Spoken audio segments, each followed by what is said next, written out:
Welcome to another episode of Talk FS, the podcast where we uncover the stories from professionals from within the financial service industry. Leading a team of 60 self-employed advisors, our guest today has had experience of supporting, nurturing countless individuals build their careers and businesses to enable them to achieve their full potential. Our conversation with Nick Hayes, Managing Director of Peer Financial Solutions, focuses on how to set yourself up for success. This is relevant to hundreds, if not thousands, of advisors across the industry who are or want to be self-employed.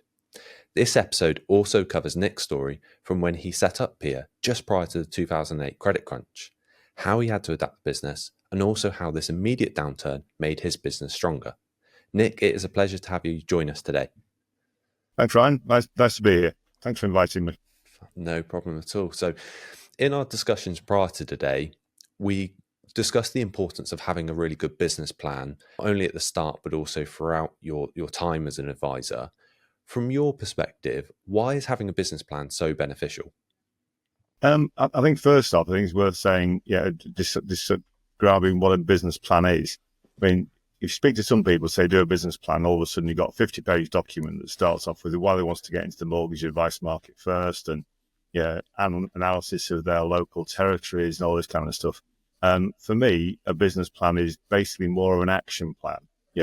When you start, what are you going to do and where's your business going to come from? So it's really probably a 2-page document at most. There's no point making it too overblown and grandiose.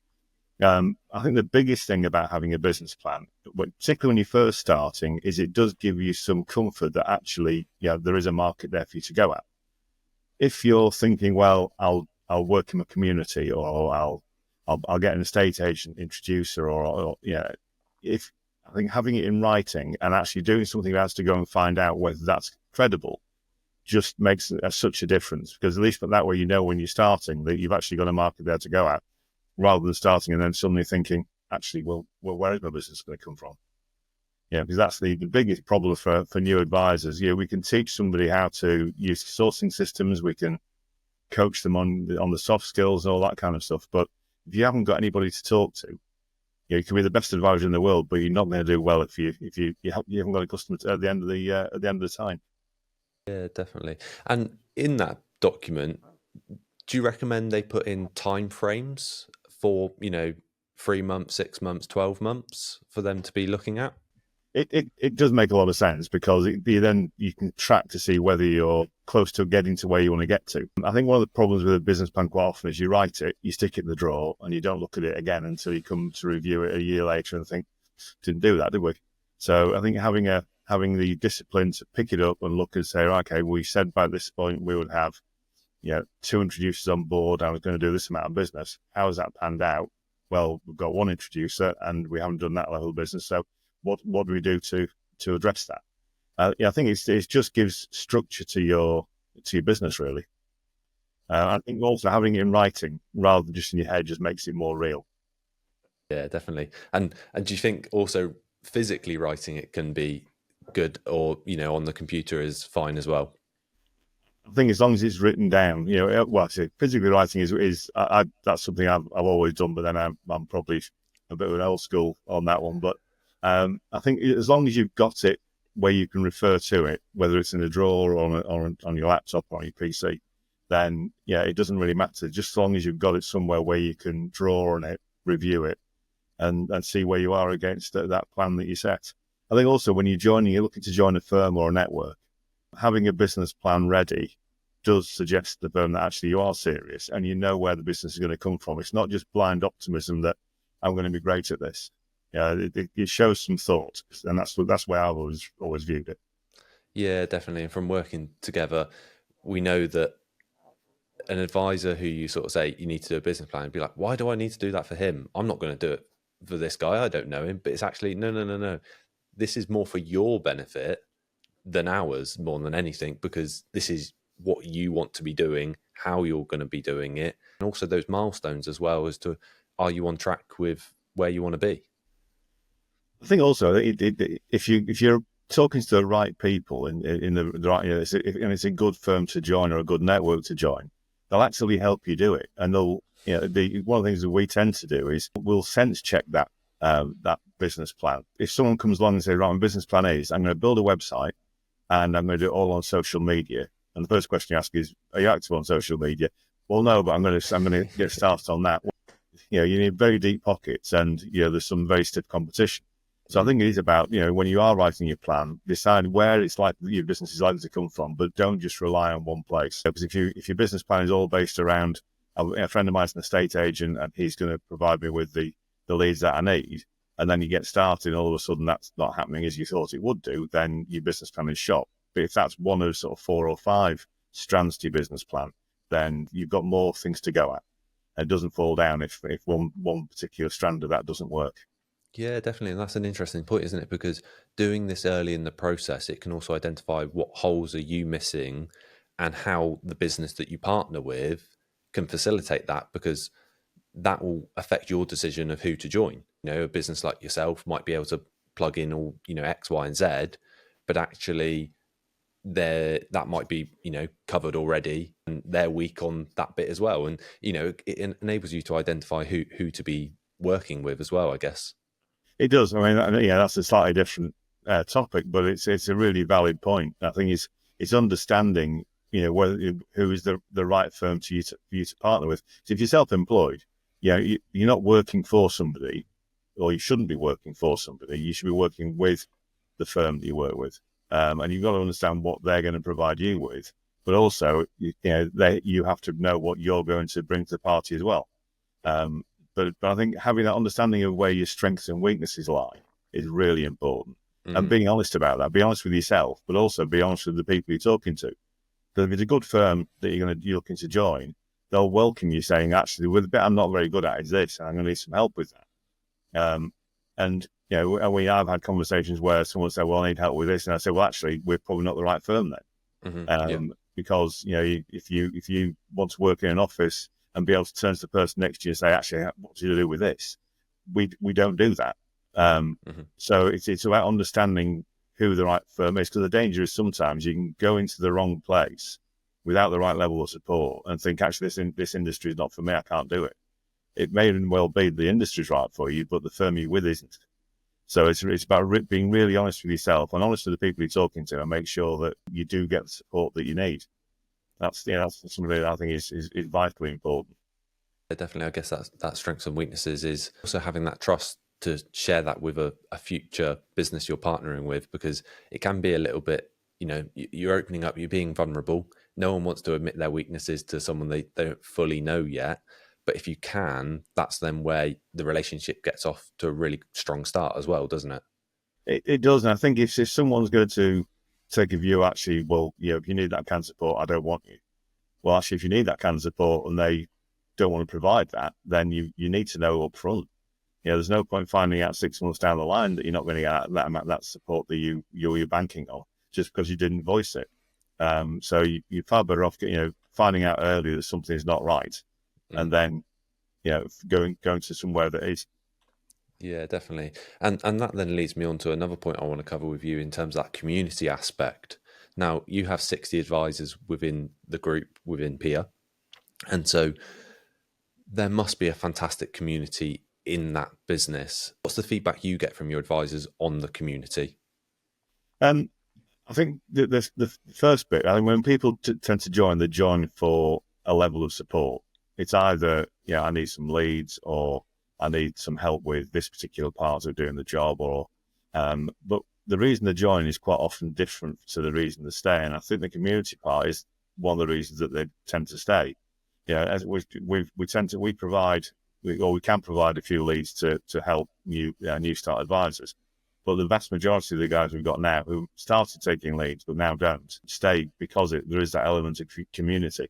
And I think if you're a self-employed mortgage advisor working out your back bedroom or your home office, it can be a very, very lonely existence. And people say it's important to have someone you can turn to when something goes wrong. It's equally important to have someone you can turn to when something goes right, to share that success with. There's nothing worse than having a fantastic week. I've got no one to tell them. I think the community element, I think, is often overlooked, but it's really important that people feel they belong to part of something, and they've got peers and colleagues that they can talk to and chat with, And yeah, I think it's just about how you do that. It's kind of difficult. We are a bit like a network within a network. So we've got people from Edinburgh down to the south coast. So they are far flung, and it's not an easy thing to get that element of community. But you've got to work at it, because if you don't, then if all of a sudden the market is slightly different or gets a bit harder, then there's no feeling of this is where I want to be. So I'll go anywhere, because actually I don't get to speak to anybody other than when something goes wrong. Yeah, yeah, and that's exactly that point. You can't force a community; it has to organically happen. Now, obviously, as someone leading the business, you need to facilitate it, make sure there's opportunity to get together, or whether that's in person or remotely. But you can't force a community. You can't say you guys must talk to each other and work together. You've got to be in that team of like-minded individuals, haven't you? Yeah, and we don't try and force it. It sounds a bit twee, but we respect the self-employment of the advisors that are with us. So, we don't mandate anything other than supervision and compliance, which is very much that's got to be done the way it's got to be done. But if people want to engage with us, then that's great. If people don't, then we don't force it. Because there's no point trying to force it. If people want to be involved and work work together with other members of the team, then as long as we facilitate that, then that's what we try and do, and it does work most of the time. But it's not a straightforward thing. You do have to just take the effort to do regional meetings and annual meetings, just to get people together, because working all remotely doesn't work, because it's too sterile. Whereas you get people into a room, then they get to know each other, and then when it is then online, they still feel as though they know the person that's on the other end of that camera. Yeah, definitely. And just going back to a point earlier, you mentioned about, sometimes advisors join you, they receive leads from yourselves, but then actually it gets to a point where they switch them off. Is that because they've built up the client bank to a sufficient level where then they're sort of self-sustaining? Yeah, exactly that. Yeah, I guess with almost every firm that anyone joins, you get paid more for generating it yourself than you do if it's handed to you. And it doesn't take a genius to work out that actually I'm far better off if I can build my own. And we've always said you need to be able to do that. Otherwise, if you're totally reliant on the firm to provide you with all your material, you're actually not building your own business. You're just building somebody else's. So I think it is a case of being able to develop it and build your own client bank. And it's also having a bit of help to find the right introducers and the right relationships with that and that kind of thing, and asking for referrals. It's an obvious thing, but so many people don't do it. It can be a daunting thing asking for referrals, can't it? You're really putting your neck on the line to sort of test how true the client respects your service, isn't it? Have you got any sort of tips you've come along the way in terms of asking for a referral at all? I think in some ways, if you ask for a review, obviously as you're building your business, the more reviews you can get, or whether that be on Facebook or Google or whatever you use, then if you feel something's gone well, and then asking for that is fairly straightforward. You can say, actually, would you mind? I'll send you a link. Would you mind just popping a quick review on Google for me? It's also then very easy to say, and also if you happen to know anybody who needs some help, then please give them my details. Because some people might think, well, actually, I don't want to just hand these details over without asking him or her. So I think it's just having it is an element of confidence. I think, just to say, actually, if you think I've done a good job for you, then please recommend me to any of your friends and family. Yeah, definitely. And something I found from an advisor I was speaking to in the last year or two is because of all the impact rising interest rates have had on mortgages over the last few years, money's often a taboo subject, isn't it, at the best of times? But because it was all in the press and everyone's mortgage had to go up, I don't think anyone managed to get away with their mortgage not going up in the last few years. It actually made mortgages a much more comfortable topic being discussed. And so an advisor I was speaking to in the last year or two said he was getting more referrals than ever because people were willing to talk about, oh yeah, my mortgage is going up and so sorted it out for me. I don't know if you sort of picked up on that or sort of had any experiences along that sort of lines. I think when mortgage rates go up, it's a scary time for people, particularly when they went up as much as they went up, because we've got a generation of homeowners that think that the a 0.5% Bank of England base rate is normal, Yeah. which clearly it's not. But so I think it was quite a scary time. But I think with that does come opportunity for advisors, because if a client is getting a letter through from the bank saying, you're currently on 2.4% and you're due for it to end in another 3 months, and click this button and it drops down to 2, then actually that's dead easy. Well, I'll do that. That's fine, no brainer. But if it's you're at 2.4% now, and great news, we've got a fantastic product for you now, it's at 5.9, then it's like all of a sudden, actually, I better get some advice. Yeah. And I think when someone's faced with it's going to go to 5.9, and you find them something at 4.2, actually you've done a great job for them, and they're quite happy to talk to people about that and say, this advisor did a fantastic job for me and saved me X. It does an adverse market like that can actually really play into the hands of the broker and the advisor.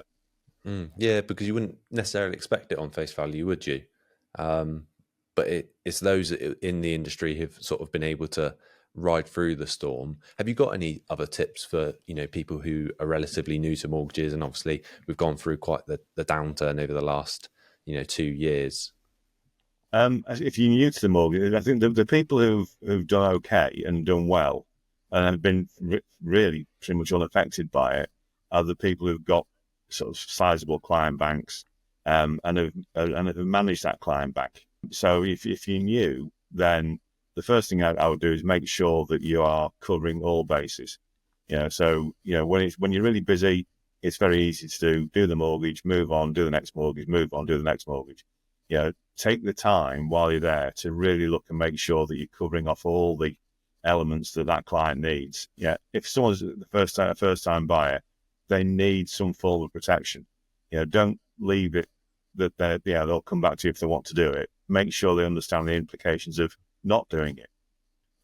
Our job is, okay, we can get the mortgage that gets you into the house. But our job is also to make sure that whatever happens, they can stay in it. Mm-hmm. And that's the key part. But also making sure that, if you're talking to someone, don't just think, well, actually, I do mortgage and I do protection. Think about what the other things that they might need are. So, if it's a self-employed person, then maybe they've got a need for commercial finance. If someone says, actually, do you do sort of commercial mortgages? Oh, no, I don't do those. Well, they're not going to decide, well, I'm not going to bother having one then. We'll go and find somebody else who'll do it for them. And if somebody else does it for them, then the first thing they're going to do is say, well, actually, should we have a look at your protection while I'm here? And next time your mortgage is due, I'll do that as well. So I think it's be as holistic as you can be, and don't limit yourself to your licenses. You might not have a license for wealth. You might not do wills. You might not have might not do commercial. You might not do bridging and second charges. But there'll be people you can refer to that do, and it just keeps you as being that one point of contact that your clients will come to. I think the other thing that can be dangerous is if you work with an estate agent, or you work with sort of new build, or you've got a really good introducer like that. It's very easy to be driven by the amount of stuff that's being thrown at you. If you're getting sort of 20 inquiries a week for new mortgages, it's very easy to forget all about the people that you did mortgages for a year ago, 2 years ago, 3 years ago, 5 years ago. But keeping in touch with all those people over time, when all of a sudden there's a downturn and the market goes harder and the new build dries up and the estate agent's not seeing people, well, actually, you've still got all those people to go back to. So, never, ever forget your clients. And I've seen a lot of people do that. This is far too easy to think, this never-ending supply of leads will just keep going and going. And unfortunately, there are times it doesn't. Yeah, definitely. There's always another hungry advisor out there who's willing to take your client off you. Absolutely. If you don't talk to him, somebody will. Yeah, most definitely. And so this isn't also the first downturn you've experienced. Obviously, I mentioned in my introduction, you set up the business early 2008, prior to the credit crunch, and then, wow, within 12 months, the landscape was completely changed for you. What lessons did that teach you from a very early on point? I think that's the first thing was that you've got to cut your cloth. We took our first advisor on in January 2008. Literally just after the bank started to collapse. So all of a sudden, people couldn't get mortgages. It was very difficult. So it was a case of actually making sure that everything we did was as efficient as it could be. We didn't spend any money we didn't have to spend. That was the difficult part of it. On the upside, looking back at it, I think the fact that the market became much more difficult made us a more attractive proposition to advisors because, when the market's flying, well, actually, why do I need to join everybody else? Now all of a sudden I could do with some support. So, we had people join us on the back of that, really. But it's a scary time. But I think had we set up a couple of years previously and gone through the boom part of it before the bust dropped in, then I'm not quite sure where we'd have been because we'd have cut our costs accordingly and we'd have had obviously probably significantly more debt than we did. So it's I think it is just about working with what you've got and just being ready for it, really. Yeah. And so did you have to revisit that business plan that you'd created, tail end of 2007? We tore it up and started again. It was I say it was a bit of a scary time, but it was interesting when people were saying about 2010 and 2011 being it's not like the good old days. So actually these are the good old days because we didn't see this stuff in 2006. I'm glad we set up when we set up and we hadn't got some of the excesses that we potentially would have dropped into had we been set up a few years previously. Yeah, I guess it also teaches you to make the most of the opportunity that's right in front of you in the present, isn't it? Because you really don't know what's around the corner. None of us expected COVID. None of us also expected the boom that came off quite quickly from COVID. Everything fell off a cliff very quickly. And then all of a sudden with the stamp duty holiday, people just couldn't get enough of, property transactions. And obviously, the low rates, you wouldn't have expected that in February 2020 with the news of COVID coming around the corner, would you? Absolutely not. No, we took the decision as soon as it started. The admin team, we thought, well, actually, this could be very serious, and so we furloughed the admin team as soon as we could do, as soon as that became an option. Within a month, everyone was back. It's too often a used word, but it's an unprecedented time. But it was just a very strong year for us, and it's completely changed the way we work, hasn't it? We probably wouldn't be doing this, if it hadn't been for that. And certainly, if I look from my own perspective, I used to drive a lot to go and meet advisors, and if I'd said at that time, I'll tell you what, rather than me driving to meet you, we'll do it over Skype because that's all we had at the time. They'd be like, well, hey, that's a bit weird. It's am I not worth making that effort for? Whereas now it's just it's just normal, and clients are no different.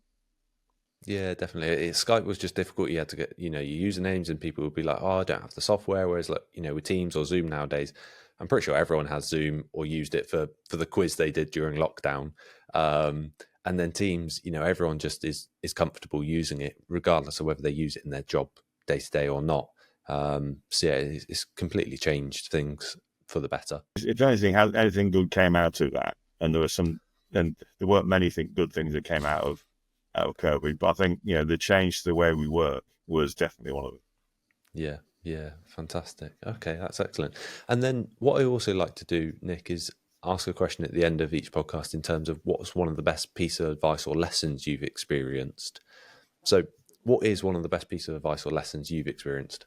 That's an interesting question. I think I wouldn't say it wasn't a piece of advice, but it was definitely a lesson. In a previous life, before I set the company up and before I joined and started in financial services, I worked in an industry where the firm I was working with were very demanding, which I have no issue with, but they demanded loyalty. Basically, you had to be staunchly loyal to the company, but the company didn't reciprocate that. It was a case of, yes, you must be loyal to us, but actually if something goes wrong, then you're on your own, son.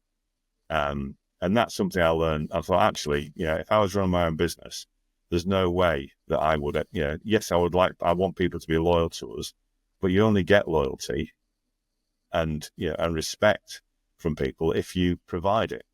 You can't demand it. You can't bully people into being loyal. And you can't bully people into respecting you. You've got to give as much as you get.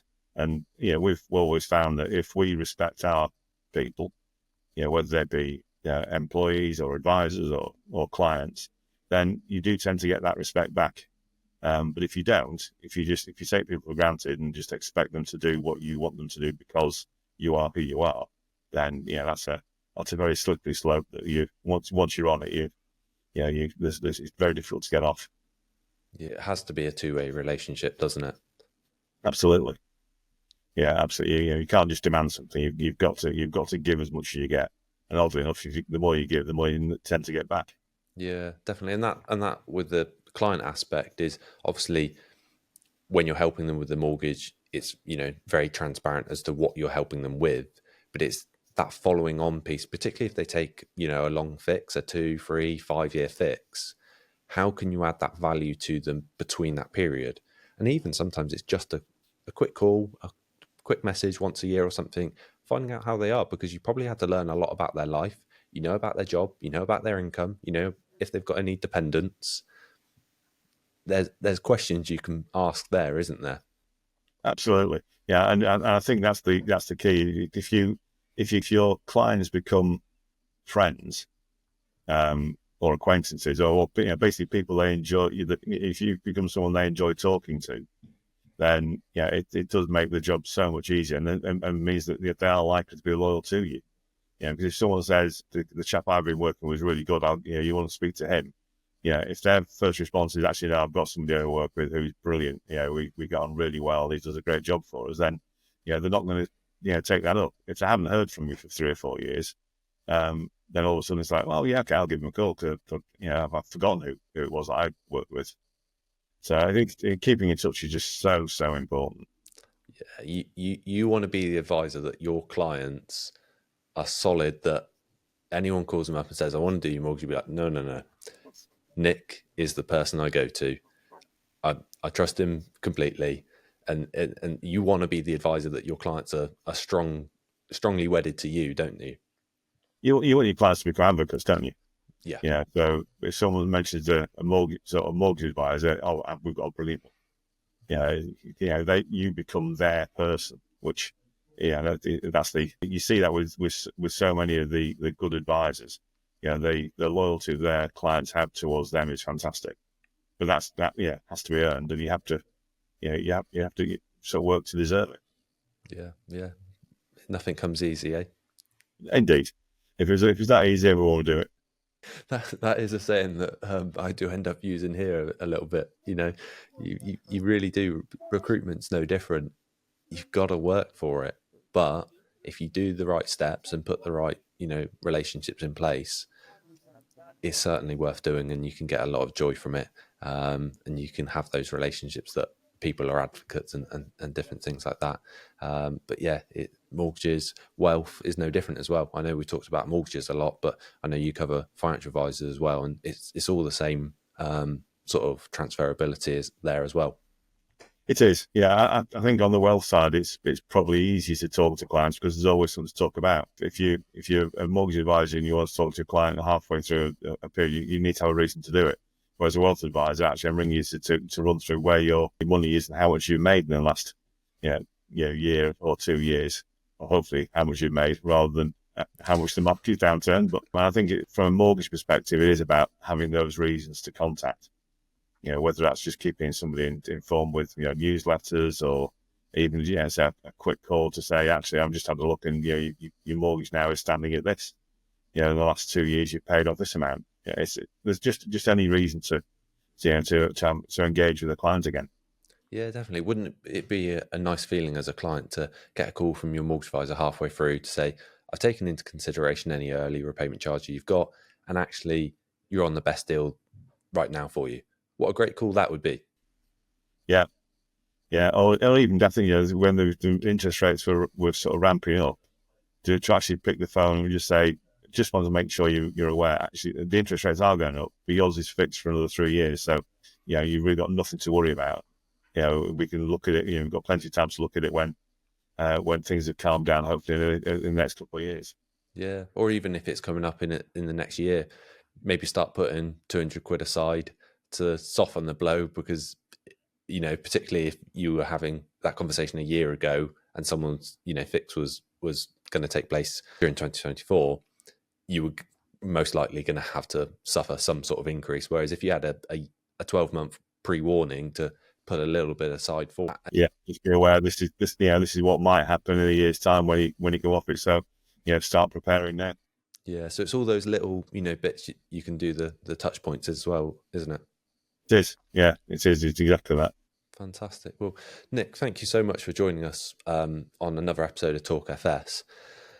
This discussion has been filled with great tips out there for advisors in terms of business planning, how to prepare when you're going through a downturn, those touch points as well, that some ideas for advisors in terms of how to go from point A to point B in terms of each time a mortgage needs to be fixed. Those little touch points.